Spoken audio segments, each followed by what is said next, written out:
طالع بقى من اختبارات يا جماعه، يعني حبيت ان انا انزل واشوف الدنيا بنفسي علشان لما اجي اتكلم اعرف انا بتكلم ازاي، يعني ما اظلمش حد ولا اكون عشوائي، وعشان اما اوصل المعلومه ابقى موصلها صح. يعني في اختبارات المفروض ان هو نادي في بره ويختبر لعيبه وهيسفرهم بره والكلام ده، تمام.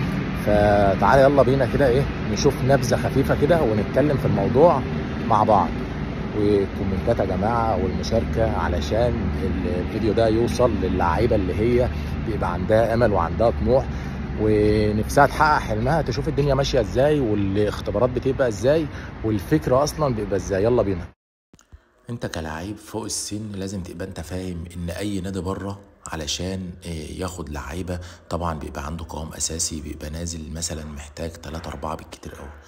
فالتلاتة أربعة اللي هو محتاجهم ده أكيد يا جماعة مش هيجيبهم في اختبارات زي ديت، ولاعيبة ممكن ما تكونش لعبت في نادي، لأنه طبعا نادي هيعمل إيه؟ حط نفسك مكانه، هيصرف عليك تذاكر طيران، إقامة، فندق. فمعلش مش هيجي يقطع لك استمارة، يقول لك اقطع استمارة وانزل لما أشوفك.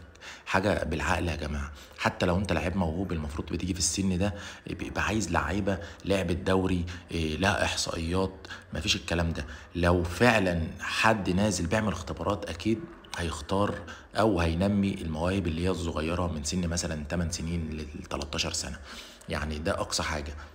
حط نفسك مكانه. لو انت نادي بره وخارج البلد مثلا وهتجيب لعيب محترف، اكيد مش هتجيب لعيب بيجري جنب لاعب ممكن ما يكونش لاعب. مع احترامي للجميع طبعا، كلكم على عيني وعلى راسي ونفسكم تلعبوا في انديه وربنا يحقق حلمكم ويوفقكم، وكل لاعب من حقه يقطع استماره وينزل اختبارات في اي مكان، محدش يقدر يقول له تلت التلاته كام. بس الانديه يا جماعه مش الموضوع مش سهل زي ما انتم فاهمين، ان نادي ينزل يعمل اختبارات وياخدك تذاكر طيران وكاني وماني والكلام ده، واساسا هو بيشوفك على ارض زي دي ملعب لا يصلح. ممكن انت تكون لاعب كويس وزميلك اللي معاك لعيب على قده وما لعبش في انديه قبل كده خالص. فبعدين فترات المعايشه ده يا جماعه، ده انت بيعمل لك ماتشات وديه حاجه يعني عاليه علشان يشوف رتمك، اذا كنت هتشيل، اذا كان هيصرف عليك اقامه وتذاكر طيران وفندق واكل ومصاريف والكلام. يا ريت يا رجاله تكونوا فهمتوا وجهه نظري صح ومحدش يكون متضايق من الفيديو.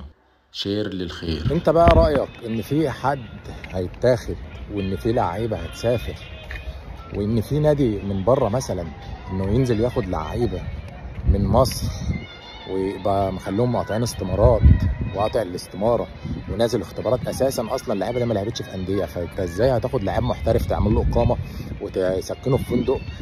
لا مؤاخذه مش عايز اقول لك من الشارع، لان في لعيبه في الشارع يعني الا من رحم ربي، في لعيبه كبيره قوي ولاعيبه عالميه يعني.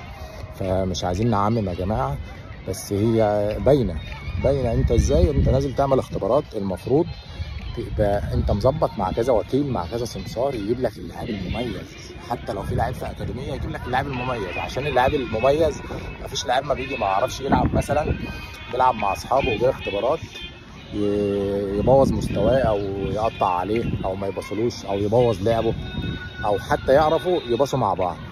حبايبي قلب اخوات.